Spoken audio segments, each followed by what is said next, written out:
looking in, if anyone were to have looked at my life at that point, and we're going now 2 years since I essentially have not had my PA job. If anyone were to look at my life, they would assume I think that I had everything, so I should be happy. And that's actually how I looked at it. I had a six-figure career in medicine, which I had wanted since I was in high school. I had a marriage, I had three kids, a beautiful home, some friendships, and I was not happy. Hi, you're listening to On Your Terms with me, Hayley Ryan. This is the show where two people get honest about the messy reality of choosing yourself. No scripts, no performance, just real conversation about self-abandonment, boundaries, and what it actually looks like to live on your own terms. So let's get into it. Hi everyone. Today on the podcast, I've got Kayla. Kayla is a former physician assistant, and essentially she burned down her whole career to save her health, her family, and her marriage. So welcome, Kayla. I thank you for having me, Haley. I'm excited to share this conversation with you today. Thank you for joining me. So let's start at the very, very beginning then. So you were essentially a six-figure physician's assistant. You'd done years of training, including a master's degree. You had the credentials, the status, and you left all that behind and essentially completely demolished your identity. So tell me about what that was like. To say it was messy would be an understatement. I would definitely say completely unplanned, and maybe a little unhinged. So I think from the outside looking in, if anyone were to have looked at my life at that point, and we're going now 2 years since I essentially have not had my PA job. If anyone were to look at my life, they would assume I think that I had everything, so I should be happy. And that's actually how I looked at it. I had a six-figure career in medicine, which I had wanted since I was in high school. I had a marriage, I had three kids, a beautiful home, some friendships, and I was not happy. I was drinking on the weekend, so wine and Netflix was what I looked forward to on a Friday or a Saturday. And with my mom being an alcoholic, I had to look at that and at least notice there were some red flags there of what that could lead to down the road. That, and I had migraines probably a couple times a week. Neck pain was my norm. Trouble sleeping. I just assumed these were all things that came with, you're in kind of your mid 30s, you're raising kids, you're working, you're trying to balance everything. I just figured this is the norm for this stage of life. But seeing patients treating women for the same things, at some point I had to have a wake up call and really ask myself why I'm not happy. And the recurring fights, like the same fights in my marriage, were absolutely draining me. And I think the biggest thing looking back, I had no energy to pour into myself and to pour into my family on the days that I came home from work, even though essentially I had always wanted to do that job. So just starting to have that piece of awareness, I think, is where it started.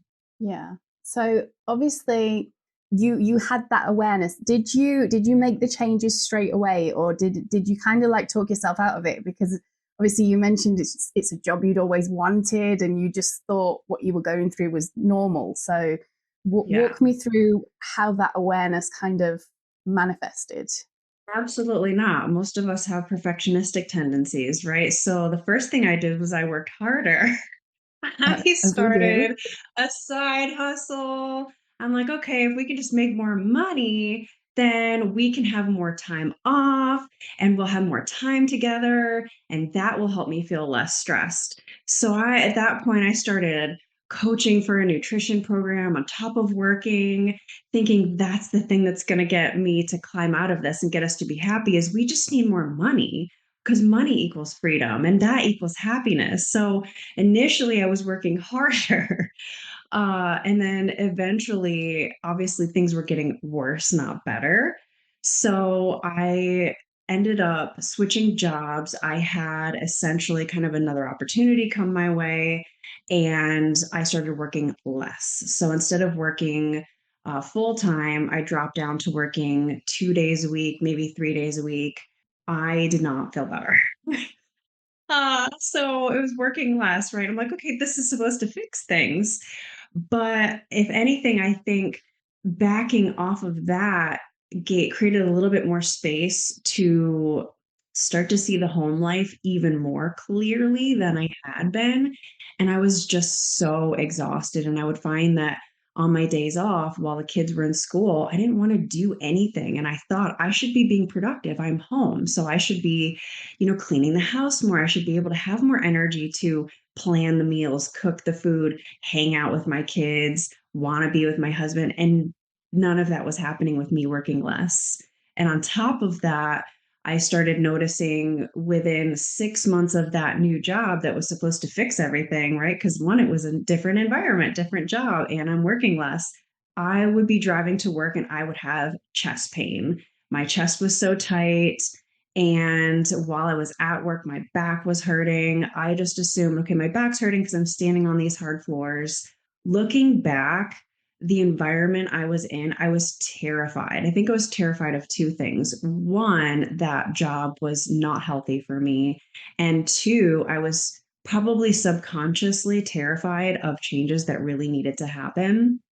And actually ended up kind of being pushed out of that job. Essentially, just there was a bad day and all the cards got laid on the table and essentially was told, well, this is the way it's going to be. We're not going to change. So you can either opt to stay here or you can leave. And to their surprise, I said, okay, then I'm going to leave. And Wow. so I did. That must have been scary. That must have been terrifying. At first, it felt like a relief, right? At first, it felt like, okay, I can take a breather. At that point in my mind, I wasn't walking away for good. I was just taking a break, taking a pause. I was going to take some time, focus on my family a little bit. And so for the first, I think, few months until that job tried to sue me, I will add, Wow. which that was terrifying. I don't think that yeah, that was completely unexpected. So that was really stressful. Really forced my husband and I to come together. We got through that together, all clear, no problems. It was more of just, I think a threat. So we moved on from that. But once that was all settled, I think the first 3 to 6 months, I mostly just felt relief. My migraines were so much better. I was sleeping better. My neck pain was better. My periods were better. It's like, okay, this is the answer. Like my everything's balancing, my health is improving. But then you start to have to ask yourself real questions at that point, right? Especially when you have a spouse and you have a kids, like, okay, it's been 6 months now. What the fuck are we going to do? Because we've created this life relying on two incomes, right? We have a mortgage, we have bills to pay, and essentially we're going to have to do something. So I do remember very vividly having this conversation with my husband. So we took a walk. And thank God I had been so I had been working on myself for months prior to this happening. All of this didn't just, happen out of the blue with nothing else kind of, I think, maybe laying the groundwork for me to understand what I was going through. I don't know if you've ever heard of Dr. Nicole LaPera and Yeah. all of the holistic psychologist. Absolutely. I had read her books, absolutely changed my perspective. I've been going through EMDR with my therapist and just started realizing I was repeating many patterns in my life. And so I knew enough at that point. We were having a walk and talking about what are we going to do? What are the next steps? And I could feel myself getting really activated. And my husband and I had really different patterns when we get stressed. My stress response tends to be have the argument, have the conversation, hash it out. And his, if it starts to get too stressful, tends to be freeze up, stop saying anything. That's like me. So, right. Can you relate to that? Have you experienced that in any Yeah, relationship? my husband is very action oriented, so he when there's something wrong, he naturally wants to do something and fix it and get to the bottom of it. Whereas I retreat inwards. Because I repress a lot. Mm. And when I feel unsafe, I just shut down and dissociate. Mm. It's like, no, And as everything's fine. That's it. No, don't worry. It'll fix it. It'll fix itself. It's fine. sometimes we call it going into our spaceship. Like we go into our spaceship, we're in our little bubble, we're protecting ourselves. I think it's huge though to understand that in a relationship, what each other's kind of stress response is, because then it takes out that personal attack instead of seeing one person as, oh, they're shutting down and they just don't care. They don't care about this conversation, don't care about me, and vice versa. Not feeling like that person is trying to attack you by having this conversation when you want to run away and freeze like a deer. Yeah. It makes such a difference. I was So say, we found that what works is for him to give me the space to kind of process it, and then I will go to him when I'm ready to talk. And that's a nice sort of balance that works for the both of us. yes, I wholeheartedly agree. And I would recommend anyone, if they found or even are just realizing they have those dynamics in their marriage, that works very well because that's exactly what we do. So Yeah. I have to kind of step back and self-soothe and regulate and calm down myself while I not so patiently wait for him to do his form of processing and be ready to come back to me. But once we started realizing that and doing that, I would say those gaps got a lot shorter and that happened a lot faster. Have you noticed that? Yeah, yeah, Yeah. definitely. Because it feels So, safer. yes. Yeah. Both of Yeah, you feel safe. Like person doesn't feel like they're going to be attacked, and the other person can, like, you both feel like you can take space, you can be yourself, you can have your responses, and know that in the end, you're going to reach some form of resolution yeah, but honoring both your needs. Yeah. I So that agree. walk, as you can imagine, talking about money was really hard and uncomfortable. Mind you, he'd been working from home. So we're walking and I noticed the thoughts in my head and the physical sensations in my body of like okay, I'm getting angry, my jaw is getting kind of tight, my neck is getting tight because I'm trying to kind of control my emotions so I don't just unleash the beast on him. And I want to say these things of like, if you had just been working harder this whole time, and I wanted to like dig the knife in and just again having that little space of awareness, knowing that okay, that is a really angry young part of me that's not going to serve us here.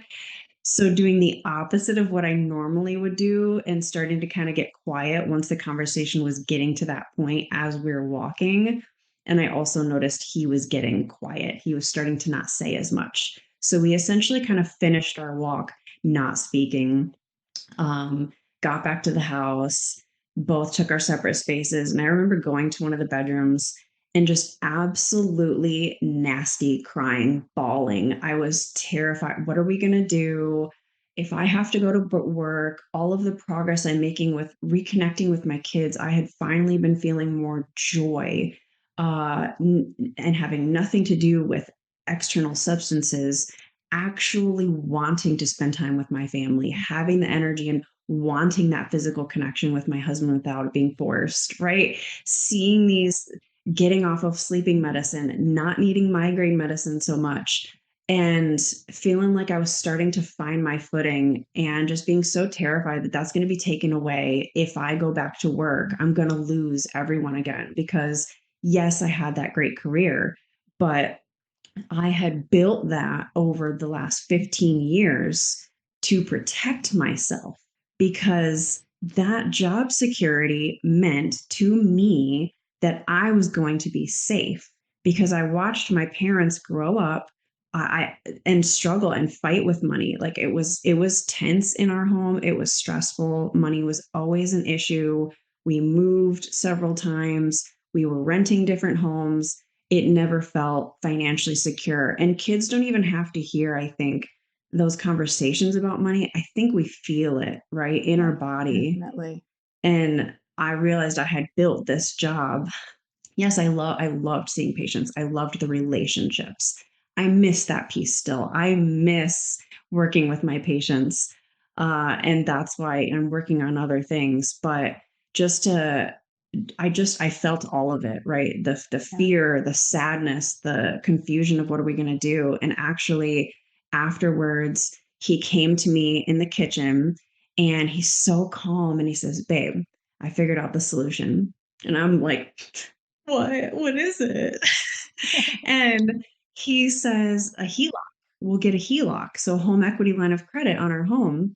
He's like, "I saw this video and we can do this, and this is going to give us some time. And so we can figure this out."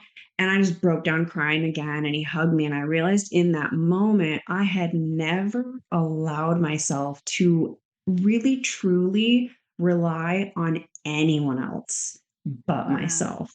So, yeah, that was intense. I can imagine.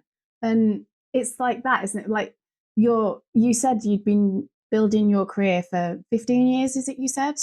I had been working as a PA since 2009. Yeah. And I Yeah. stepped away from it a couple of years ago. So that's a long time to be doing the same thing. And that obviously, like, one of the things that I've noticed we tend to do as humans is we tend to attach ourselves to a specific identity. So it's like the PA, the mom, the wife. We have these sort of parts of ourselves that are like so entrenched in what we think our identity is based on like who we are to other people. So how did that feel, walking away from something that was so like ingrained in you, especially like after realizing that you didn't have to just rely on yourself anymore. You had this family that you could use and have the support of. Yeah. I think a lot of people would think that it might be easy because essentially I had this support system. But when you have been so hyper independent for so long and so high achieving, it has taken me, I think, this entire last 2 years to allow myself to sit and read a book just because I want to sit and read a book. Wow. Or it's midday and I'm really tired. I need to take a nap. I'm going to take a nap guilt free. So it's been 2 years of unwinding my self worth with my productivity. Yeah. And instead, realizing that my self worth comes from who I am, the energy that I bring, how I make other people feel when they're in my presence, especially the people closest to me, my husband, my kids, my friends, my family. And it was a very overwhelming and scary process. And in that time, I think it really shapes and molds you to have tools and resources so Mm. that you don't lose yourself. And so that's what I found over these last couple of years are tools that have helped me, tools that are easy to use, self-led and affordable because I had spent maybe a year doing just EMDR with a therapist, but again, you walk away from a career, you're going to have to start cutting back. So I wasn't going to pay for $200 sessions anymore. So Yeah. I started using other methods to continue that subconscious reprogramming, right? To actually teach and show myself, like, I am safe. It's safe to be me. I'm not a worthless human being just because I'm not bringing in all this money. Yeah. And yeah, it's been just that last 2 years has been a journey all by itself. Yeah, I can imagine, because when I left the military, it's like everything I'd known as an adult, because I joined when I was 17 and I was 29, I think, when I left. So my whole adult life to that point was one thing, and then when I left, I just didn't know who I was without that one thing. So I was I kind of fell into the same trap as you, where I didn't do a lot of self care, and I didn't make a lot of time for myself because I was so convinced that I needed to figure out what I was meant to do next, and who I was now in this season of my life. So I was jumping from job to job, and like just trying to figure out, like, I did bookkeeping. I went from a medical working as a theatre nurse to bookkeeping, personal assistant, and then I did makeup artistry. And I was literally just jumping from thing to thing, trying to just figure out, like, what is it that I need to do next, because I need something. And Yeah, it's hard not to wanna fill that gap, right? yeah, It to resist. I had to actively resist just going back to a PA job because absolutely I could have hopped back into just a different PA job. And in fact, before I had left, I had invested in a couple of coaches. I was building a coaching business before I had left my PA career. So I thought, okay, I'll just go all in on my coaching business. And I was working with someone. We were kind of in a little bit of a partnership. And then even that was stripped from me and fell apart. So it was like everything was being taken yeah, away. And in those moments, it's so easy, I think, to feel like, why is this happening to me? When really this is happening for me because I am being morphed into the next level. yeah. And I was very thankful that, it's like, okay, and I had to work at this. And I think we all do. Like, I still have my marriage and we're so much better for all of this hard stuff. And then my relationship with my kids is so much better. And I have a bestie best friend, and she's also been like, on those days we were like, what the hell am I doing? I'm falling apart. My life is falling apart. Just to have at least that one girlfriend that you Yeah. talk to who's like, no, girl, my life's falling apart too, but you're just like there in it together was so huge and helpful Oh, I for can that imagine. messy part of it. Yeah, having community is really, really important. Having somebody that you can talk to when things get tough, and that's going to Mm. be there to just sort of either be the cheerleader or just let you rant and just listen to what you've got to say. Just basically to be what you need in that moment, and help Yes. you get through it. So yeah, that Uh, I can really relate to that. So tell me more about your children, because obviously you're homeschooling now, aren't you? Yes, yes. So that was another scary thing that we had been kind of thinking about.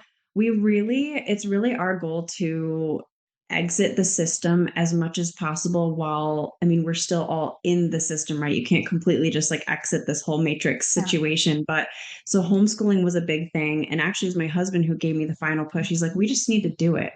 And so my kids currently are 13, 11, and 9. Wow. So they're finishing up their second year of homeschool, which means all of us are home together all the time. So you can imagine that's another layer of just adjusting to Yeah. be with the same, 5 nervous systems all in one house every day. But my oldest she had done her first year in middle school. And I don't know if any of us look back on middle school with fondness and great memories. For me, that's, I think, when a lot of trauma starts. And she was calling and wanting to go home a lot, stomach aches. She was getting hives on her legs. My kids were getting sick quite a bit. My 2 oldest were at that time, this was a couple of years ago. My son would have headaches. He would be sick for quite a long time when he'd get a virus. Just seemed like anything they came across, they were out for the count. So we just that, and you see they come home, they're exhausted and their tantrums, and just you could just tell that, and maybe some of this was the medical scientist analyst in me. Just, I'm like, their bodies are so stressed from this.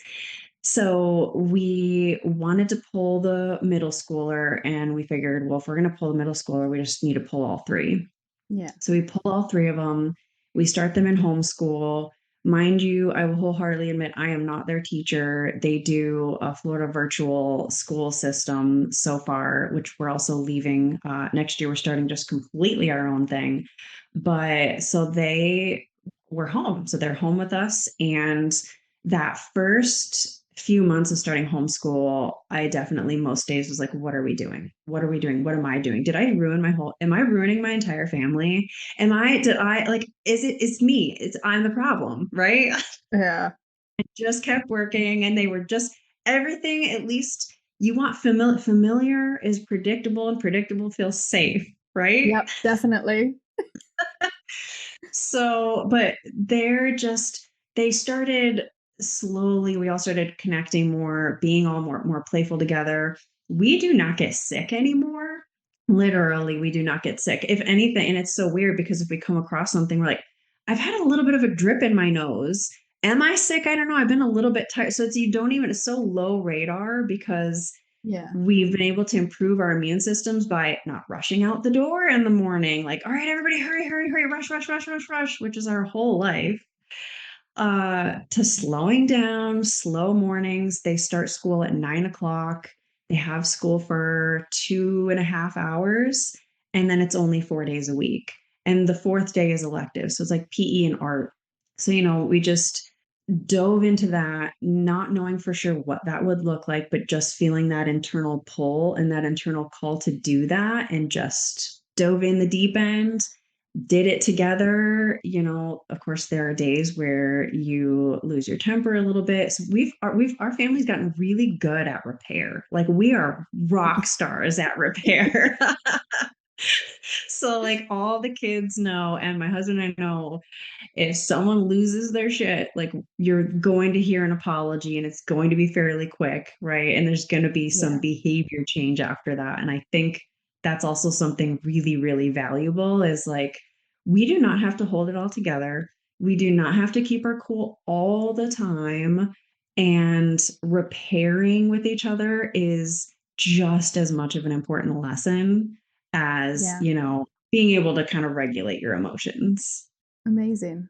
So obviously you mentioned earlier about the financial shift of not having the two incomes and things like that. So how does that work now? Because obviously if you're homeschooling, that leaves you less time to work and bring in income. So how does that still kind of cause a bit of tension? Yeah, sometimes. Yes. So eventually, after having the HELOC for several months, which did really help kind of ease the pressure, but we were previously at a place where we really didn't have debt. I had paid off all my student loans. So even just knowing we had that debt and didn't have another plan of income coming in to pay that off, we both started really feeling the pressure of, okay, we're going to have to now make another change. And that meant, we both mutually decided, let's sell the house. So, Okay. because when we had bought it, we had done well. My husband had done a lot of work on the house. So this is last year, right around this time, had decided to list the house. That was really stressful. We did not have a plan on where we were going to move to. Again, on the fly, we're going to just figure this out. We just need to take the scary step and do it. So we list the house. It takes a few months, but we sell. And July of this last summer, we decided to rent because we didn't know where we're going to go. Okay. We knew we didn't want to have all these extra bills, right? That we now weren't essentially able to keep up with equally together. We didn't want to have that. I didn't want that pressure on him. Yeah. It wasn't just like, okay, well, I'm not going to work and I'm going to be a stay-at-home mom and homeschool. And if you can, and that works, that's great. That wasn't, I still do miss like giving and serving and have those relationships with people. And you get used to kind of living a certain way. And we kind of started to think we really would like to own some land. We would like to start building and growing and creating and learning how to garden, maybe have some chickens. But in this wild market, where are we going to go? Where are you going to get, where are you going to get what you are ultimately desiring with the money you have? So we sold the house. We had maybe 6 weeks, I think, tops to figure out where we were going. Ended up renting locally. So we're still in the middle of doing that. Hadn't rented since, my gosh, we were, college students. So that is a whole nother layer of Yeah. rewiring money stories, because it's like, well, gosh, if I'm renting, that means that I don't have money. And so you really recognize stories in your Yeah. head that you're having to face and show yourself that they're not true while you're going through this process. And I think that's so important, is not to get stuck in those stories and believe that they're true, but see them as opportunities to reprogram and rewire together. Yeah. So we're currently still looking for our next house. We our lease is up in July. So we essentially need to move in June, and it is now March 11. So there's a lot of faith going into that, but we still have some money stuff that comes up sometimes. It's interesting because I had just met with my family a week ago. I met with my dad, and we came home, and my husband ended up sending me a text, something about I forgot to return something to Amazon within its time frame. So $20. We were out $20. Yeah. Immediately, not a big deal to me. I said, sorry, my bad, totally overlooked that. And then he tells me, well, it's just frustrating because I just paid a $9,000 credit card bill. Boom, instantly triggered. So I had managed my emotions during the entire week of what was spent as spring break. Kind of, we were looking at homes and also making it fun for the kids. But I had visited with my family. And as soon as he mentioned that credit card bill, money trigger, huge money trigger came up. Yeah. Money insecurity, money scarcity. I need to go back to work. I need to go back. If I just get a job, then everything will be fine. And I need to protect myself. I need to keep us safe. I just need to work, because if I work, then everything's great. So it's just spiraling. Yeah. And does that feel relatable? Has that Oh, happened? yeah, definitely. It's like now I'm trying to, because I did a lot of coaching before. I'm a certified soul realignment practitioner. I'm a certified spiritual life coach, energy healer, hypnotherapist. So Oh, I I've love got all of all that. these like qualifications, but I found like the energy work and the hypnotherapy particularly was really draining on me. So I wanted to transition my model into more like public speaking rather than coaching, because it doesn't feel aligned for me in a way that it used to. But like every now and then I catch myself, because obviously I'm still in the beginning building phases, and there's not a lot of money coming in and a lot of money going out and things like that. So every now and again I catch myself and I'm like, I really need to do coaching again. I need to just revert back to what was working. I need to just go back, go do something different. And it's like, no, I need to just give it time to work. We're comfortable at the moment, so we're okay. There's no need to panic. But Uh-huh.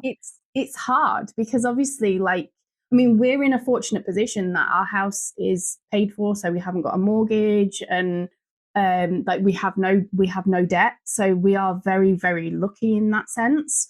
But at the same time, like, the cost of living is just skyrocketing, and things are getting more and more expensive. And we've got a similar like sort of dream to you. We want like a little small holding with animals and a little bee farm, and it's like, and it feels so out of reach at the moment. And I have to rein myself in, because I'm like, I should be doing more. I need to be doing this. And where's the money coming from? How am I going to bring in more money? And it's, again, it Future, goes back future, to, future.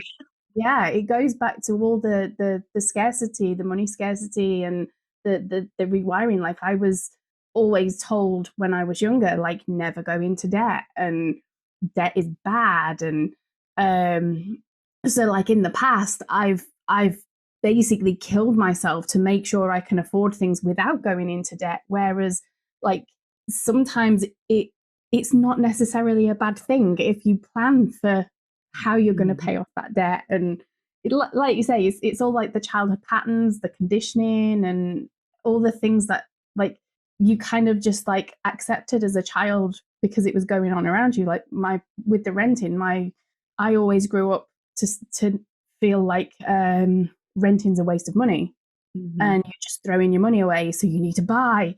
But then as I've got older, I've known people who renting doesn't work because they don't want to stay in one place. They don't want to settle and have roots in one. They want to be traveling. So, like, I've got a friend who literally, like, house sits.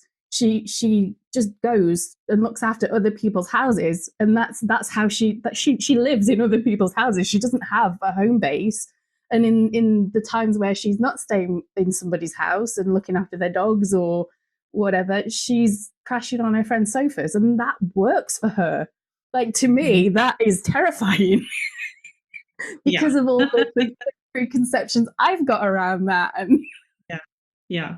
So yeah, Well, again, without a plan, right? Without predictability, those of us that built that into our career, and then when there's not that plan and that stability, and I know what's going to happen, it can feel terrifying.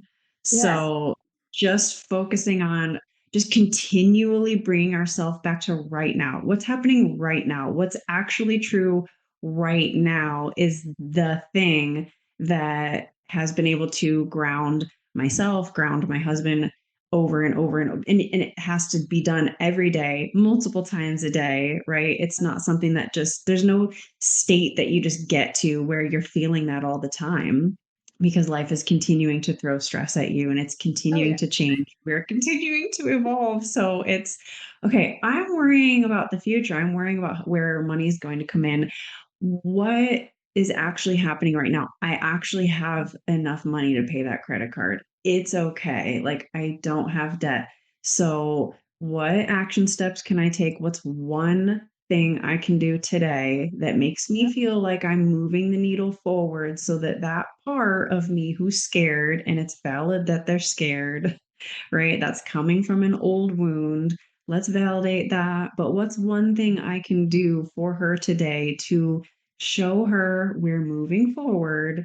And also, what's something that I need to do that would feel really good to me yeah, today, right? To enjoy definitely. now, what's happening right now. Yeah, definitely, definitely. Because life is messy, and even when we're trying to navigate something and we feel like we're coming out of the other side, something always comes along to throw a spanner in the works. It's just human nature. So, Yeah. like you say, if you can, I tend to find that when you sort of stress about something and overfixate, you tend to catastrophize massively and blow things out of proportion. Whereas like the advice you just gave, just what's one little thing that you can do to move the needle, and it doesn't even have to be massive, does it? Like like for example, if someone's depressed, even just like, right, well, what's one thing I can do today? I can get out of bed. I can have a shower. I can get Yes. dressed. I can put Hmm. some lipstick on. Yeah. I can go get myself an acai bowl Yeah, or I can exactly. And sit here it's in Walmart and order my groceries. yeah, and that's it, isn't it? And it's the same with money. It's like, well, if you can't pay all of your bills, what bills can you pay that need to be paid? What it's all about, like prioritizing. What can you put off Mhm. to ensure that you can at least do some of the stuff that's due now, rather than like worrying about something that's due in a month. Yep. Yeah, absolutely. I think what's helped the most too is not pushing those feelings aside that kind of get us into that frozen state. Yeah, That's a big thing that's helped is just understanding those different nervous system state, right? What types of things we're doing when we're in kind of fight. And that's the overworking, the the overproductivity, even though you're exhausted, or the yeah, flight, we're kind of procrastinating, we're putting things off, we're doing this task when really we should be doing this task that's going to move the needle, or we're not having that conversation quite yet that needs to happen, or we could just get those groceries ordered so that at least the food is in the fridge, and then freeze, which is hard to get out of, especially if you don't realize that we're in that feels like that depression, that heavy weight just crushing us. We can't move forward, can't do any of the things. And just recognizing, and I think taking away the shame, like taking away the pathology of that, like, I'm not bad for feeling this way. It makes sense that I feel this way. And that just validating, okay, I'm sad or I'm scared. And whether it's journaling or it's let me talk with a girlfriend, or whether it's actually opening up and sharing it with our husbands so that we can get that story out of our mind, stop looping yeah, it, right? Acknowledging it, and then choosing the one tiny little thing. And then slowly you realize, okay, now I'm not in that state anymore. And you can move forward. yeah, definitely. So obviously we've talked about like little messy things that we're still dealing with now. Obviously when you first messaged me about your story, you mentioned like you're still trying to sort of like brutally untie your worth and identity, and you're still navigating who you are now. So talk me through what that means for you. I think what that means at this stage, after 2 years of not having that PA career and 2 years of completely kind of stepping back from the coaching that I had initially started, it's been really, am I connecting with myself? Do I feel like I'm connecting with myself each day, doing something that's making me feel good? I've been really enjoying breath work, and there's an app that I use, like I said, that helps with that subconscious reprogramming. And it's really trying to incorporate more joy, things that I enjoy doing. So, like little Yeah. diamond art, which is ridiculous. And, it's playing with my kids more and connecting with my husband more. So, being more affectionate with him, video games with him, or video games with the kids, movies with the kids, just actually allowing myself to be more in the moment and to naturally feel more joy with who I am and what I like and the people that I'm around. Getting in nature more has been a big goal. And that's something that's really helped too. I think just Yeah. to feel like, okay, this human being, like I'm connected to something bigger, and I just feel so much more clear and less pressure to do all the things when I'm outside.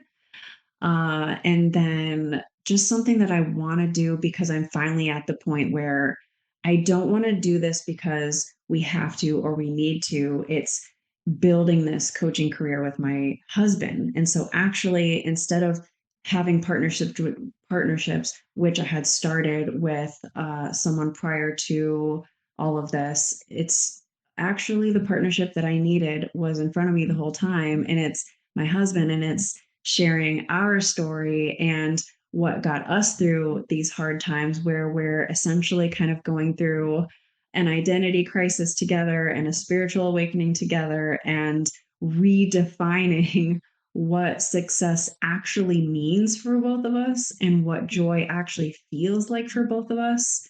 And we're now in those early phases of starting to build that together. And so the other morning he told me, he's like, I watched 3 videos on starting a podcast. So I wrote down, I know which mics to use, all these things. And so that lights me up because I'm like, our story and the mess we've been through, I think can be so relatable, because so Yeah. many couples, especially, those of us born in the 80s, I think we've been through these big identity struggles, and it can really blow our marriage up, or it can bring us closer together. And so I just feel like one of my big purposes here is to help people understand maybe complex concepts, like the nervous system stuff, and just Yeah. see their spouse and then see their kids in a different light, so that they can really enjoy each other and enjoy these partnerships and enjoy the life that they're creating together. And it actually takes away a lot of health issues. Go figure.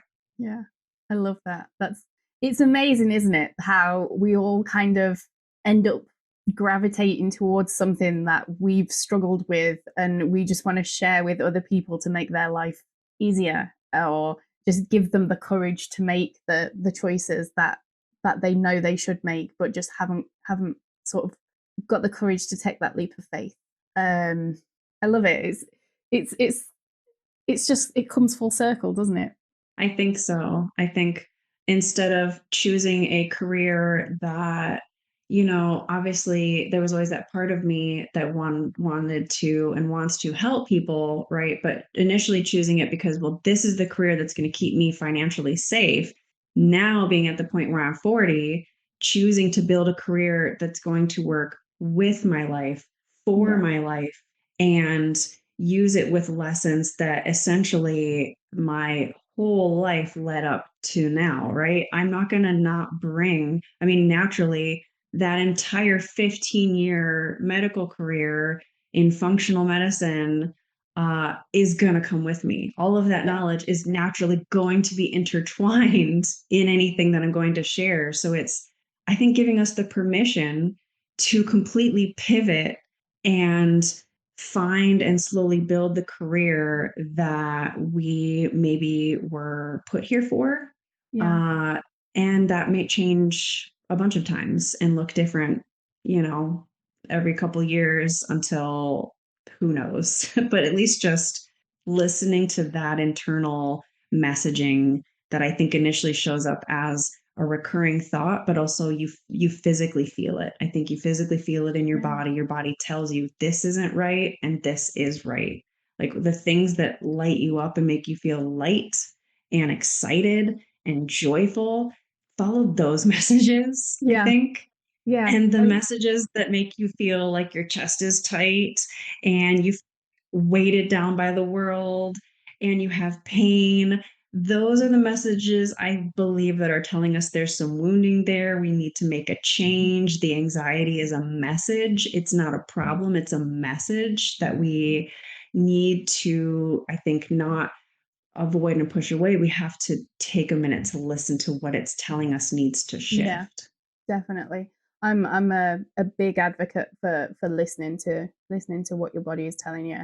Like when I was doing the spiritual life coaching, a lot of what I was teaching was to pay attention to those body sensations, because that's your nervous system trying to tell you something isn't right, or something Mhm. is right, depending on what the sensations are, obviously. Yes. Um, but yeah, like what you're saying, I can really relate to, because like the reason I want to talk about like living life on your terms and not everybody else's, because I literally from a child up to my mid 30s, everything I did, it was like I was on autopilot, and I would go Mm. into rooms and scan the room and decide what everybody wanted me to be and be that person for them. And it was never, I was never being truly me. And it's hard because like you, like a lot of people, like I crave acceptance and I fear rejection, but how can people accept me when I'm not being myself, because I'm living my life for everybody else and trying to be what they need me to be rather than who I actually am?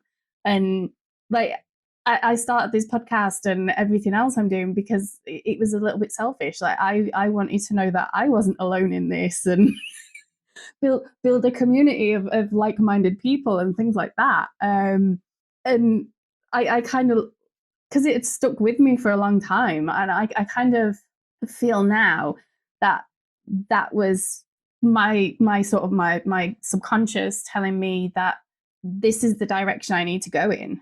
And luckily, luckily I listened to it, but there's a lot of people that don't. And I think one of my mentors gave me a really, really good piece of advice. And it was basically to think about the life that you're trying to build or the life that you want and sum it down to one word, like the single energetic essence. So freedom, peace, joy, and essentially the tiny actions that we were talking about earlier, essentially every time you make a choice or a decision, you're wanting to check in and see if that brings you closer to that essence or further away.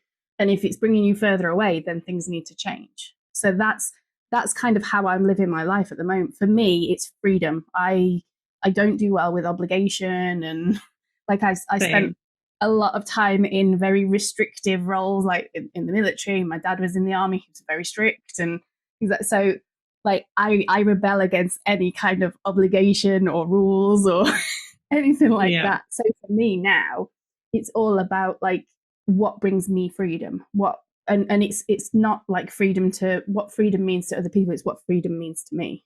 Yeah, So absolutely. all of my decisions are aimed at that. And I know like when things get messy, that's kind of like my internal compass now. And Mhm. it helps. It helps make things slightly easier. Obviously things are still messy, so it's not that Yeah. easy, but it just gives me a way. It's like a light at the end of the tunnel, because it kind of tells you what to do next, kind of thing. Yeah, it's your compass, right? Yeah. It's kind of this is the right direction or this is the wrong direction. And I love that piece of advice too. And this actually reminds me of something. And since it's going to be the first of the month tomorrow, it's a great reminder to implement this myself because we find things that work and then they fall away, right? I mean, Yeah. naturally. But we also can have kind of that one word each month. So we can have, I think, that big word to guide our big life decisions. But I also found it really helpful for each month to have that word, Yeah. especially with maybe the challenges that we were faced with kind of that month. So, for me, with us not knowing exactly where we're going to move leading into this month, it probably would be surrender. And so when things are getting hard or I don't know where to focus, just surrender. Right. And I think that's a great reminder to use that little support piece each month and then just have that big guiding one for where we want our life to go moving forward in the future. Yeah, definitely. Definitely. So, what else is still messy for you? Obviously, we've talked about finances, we've talked about have you ever kind of felt the need to go back? Yes. Yeah, I think that comes up often. Actually, so to maintain a license as a physician assistant, you're required to sit for the board exam every 10 years. And this Okay. past October, that actually came up. I thought I had missed it, actually. I thought I had just completely missed it. I was like, okay, that's it. Like I gave the career up 100% for good, but it turns out I hadn't. So I actually did study for those boards. I took those boards. I passed them. So I decided, and I kind of waited till the last minute. I had essentially one chance to pass the board exam, where that's it. I would pass the expiration. But the way I made that decision was, I thought, you know what? I'm not trying to. It's not my goal to close any doors. I don't need to close any doors. I don't desire to go back to that career as it stands because I don't want to be beholden to anyone and their schedule, Yeah. and to have to practice within a box, because I've really found myself over these last few years that most of our true healing happens outside of the medical system. And although sometimes I feel compelled to go back into that just to even share those pieces of knowledge with people that are still, getting traditional healthcare, I do believe I can do that outside of the system.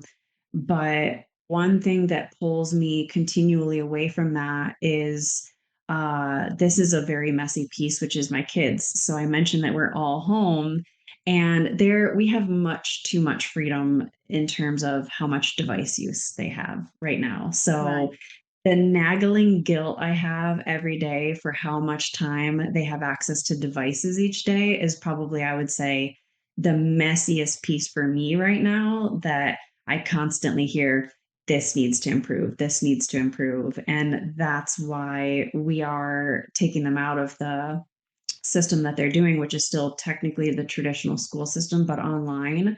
So Yeah. this next year, they're doing completely their own curriculum. I have one kid who wants to learn Japanese. They Wow. all are, I know. So guitar lessons, piano lessons, want to get them into some physical activity, sport or karate or something. They're a little resistant on that piece, but we're going to work with that. Yeah. And then just getting them involved in learning things that they're actually going to need to apply in, real life moving forward. I think the world is changing. I think it's changing fast. And I think Yeah. that what worked well for us to be quote unquote successful, I personally don't believe that that's going to be anywhere near a guarantee moving forward. We do believe that we need to follow our passions and what lights us up. And when we're kids, that's all still very easy to listen to and follow. So that's what we're going to do with them moving forward. And so they're going to have, maybe a longer school day, 4 days a week, but it's going to be stuff they're actually really interested in and Yeah. things that they're passionate about. They all actually built a YouTube channel. My oldest has freaking more subscribers than I have followers. She's got like, I don't know, 700. She just does it for fun. She just creates these edits of something she enjoys, and she's built her Yeah. own little community and just has fun with it. So from coming from someone who was a straight A student, valedictorian, very rigid and regimented, going the complete opposite direction with my kids has been, that feels very rewarding. And my husband is Yeah. good about that. He's very the opposite of me. He's kind of like a anti-authority, anti-rule follower. Let's do things that aren't, what everybody else does. So that has Hmm. helped. But that's the biggest thing that weighs on my mind right now is currently in this season before we move, before we have these next big things is, admittedly, there's too much device time. And so I have to kind of rein in the belief that that doesn't make me a bad mom and that it is Yeah. temporary. This is just a season. They still can socialize and we have a plan moving forward. Yeah, and that's all you need really is just to. I feel like awareness is the first step. That it's the key to everything because, like you say, once you're aware of what is the problem or what you deem to be the problem, you can then look at why you feel that way and what you can put in place to sort of try and help if it's not something that's just needing deconditioned. Yeah. Which, I mean, well, a lot of it is, right? A lot of it is Yeah, deconditioning. And yeah, yeah, I think your awareness being the first piece is definitely, yeah. I would agree with. But And again, having it's that, a tricky one. the awareness piece, well, Yeah, it requires looking in the mirror, and that doesn't feel good. It really doesn't feel good. And you know what? I think women, this is just my opinion, but I think we especially really have a hard time with it. I yeah, personally have found my husband is a lot easier to make happy or a lot easier to be happy. And I am much more sensitive to criticism than yeah. he is. Yeah. And I don't know if it's just like if the male thing is just like, oh yeah, it's something. I think it's because like women tend to be a little bit more sensitive on the whole anyway when it comes to criticism and rejection and things like that. I tend to think in my experience, but I also think like with men, it's they treat information more like data, and it's kind oh, of like, oh yeah, this is a thing, so so logical. I just need to fix it. Yeah. Yeah. Whereas women, it's like we internalize it and then we start obsessing Yeah. and, We're and sweet. The emotions. Oh, we yeah, have the emotions. Yeah, that is, and that's why I think we're so powerful within our relationship too, is yeah, those emotions and that energy can be really inspiring, I think, for big changes. And yeah, when we have a partner who is on board with that and the two are working as a team, I think you can do anything, as crazy as it sounds and as crazy as we might look to other people. yeah. And I think sometimes a little bit of craziness is good because it gets us to where we need to be and it makes people aware.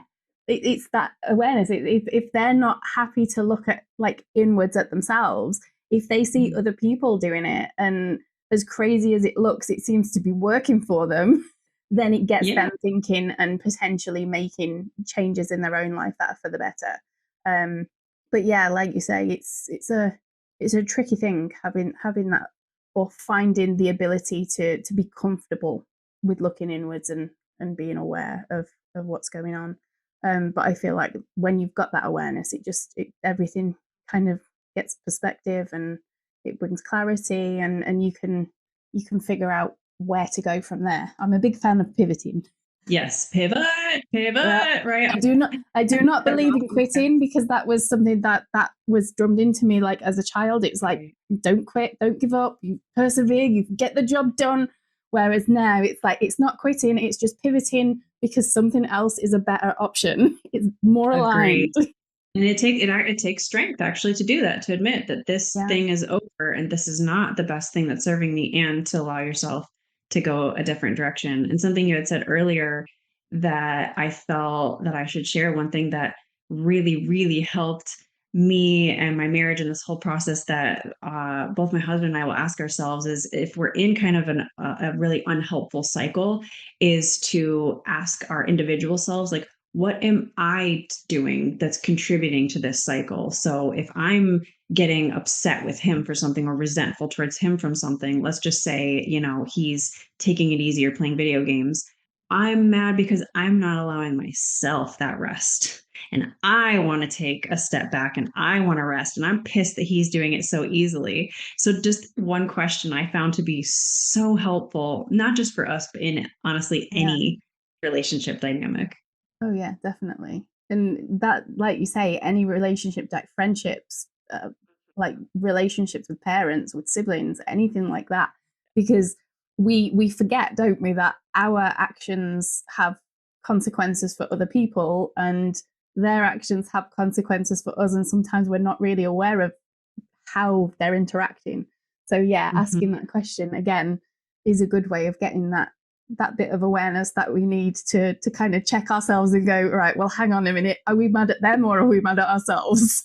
Right. Am I not speaking up? Is that why I'm upset here? Yeah, exactly.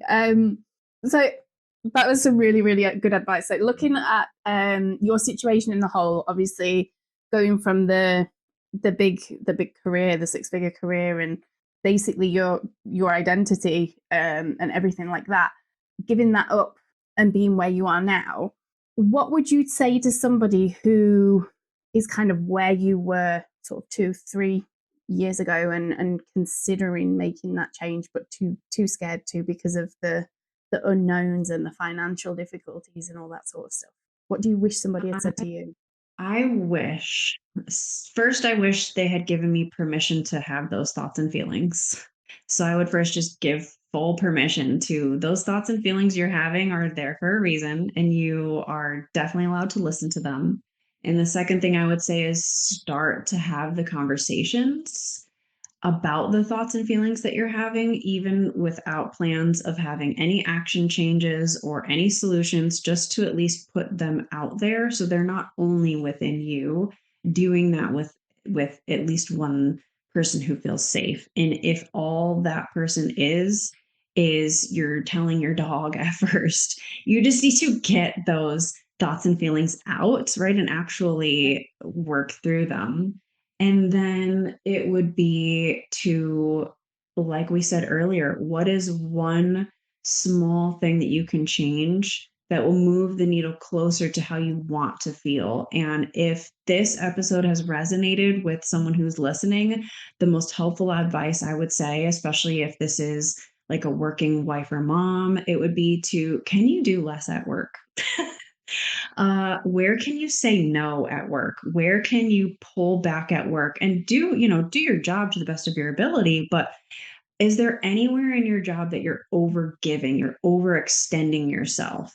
And just slowly starting to allow yourself the permission to say no and pull back a little bit and see if that ends up giving you a little bit more reserve to pour into yourself and to pour into the people that you care about. And it makes sense. It will be uncomfortable at first.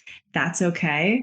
But once you do the uncomfortable thing by saying no or doing a little bit less, maybe slowing down at work, on the other end of that, I believe the pieces of relief that you're looking for. And once you start to feel that relief, you'll get hooked on that feeling and you'll keep making those little choices that will lead you to wherever it is you need to end up.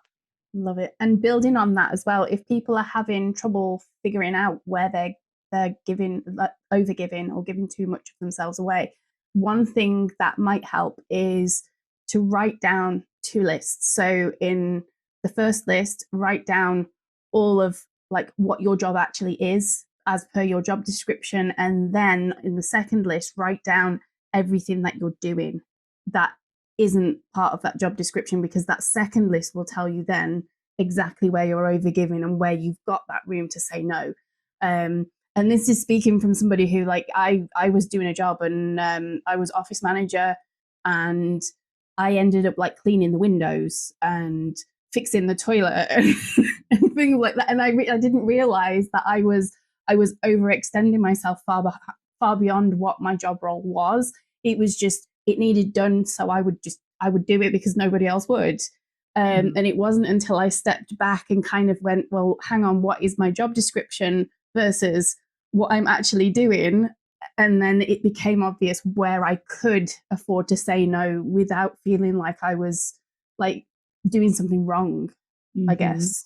Yeah. Or taking lunch. If you aren't taking a lunch break, but you are allotted a lunch break, start by taking the lunch break. And if taking the full lunch break feels like too much at first, take half of the lunch break.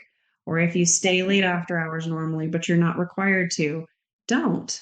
Or if you're like me and you were trying to see as many patients as you could to help people not have to wait as long, it's okay if people have to wait a little bit and you slow down so that you feel like your pace is more manageable. It's little tiny Funny things. things. Amazing. I've really enjoyed speaking to you today and hearing your story. Thank you so much for joining me. If anybody wants to reach out and sort of find out what's going on in your next phase of you building your business, and even just connect with you in general because they resonate with what you're saying, how would they go about doing that? So right now it would be on Instagram, and it's Kayla.Licari. So it's KAYLA.LICARI. And I have an account with my husband that is called Happy Wives and Husbands. And he has his own, but they'll find us through those. And soon, inspired by you also, again, another those nudges is we'll be starting our podcast as well. So hopefully then we'll get to have Haley on, and I'll poke and pry, and we'll get to talk about maybe your marriage a little bit. Oh, maybe. There's a lot to dig into, to be fair. I'll put the links in the description of the podcast anyway. So if anybody does want to connect, they can just click the links rather than trying to make sure they've got the correct spellings and things like that. Again, thank you so much for joining me and sharing your story. And thank you to everybody who's listening at home. It's been amazing, and I hope you've enjoyed it as much as I have. It's a lot of fun. Thank you so much for having me. Thank you so much for tuning in. I know these conversations aren't always easy to sit with, so we really appreciate you sticking through it. If you want to keep the conversation going, you can join our Discord community at www.haleyRyan.co.uk/Discord, and we'll see you next week.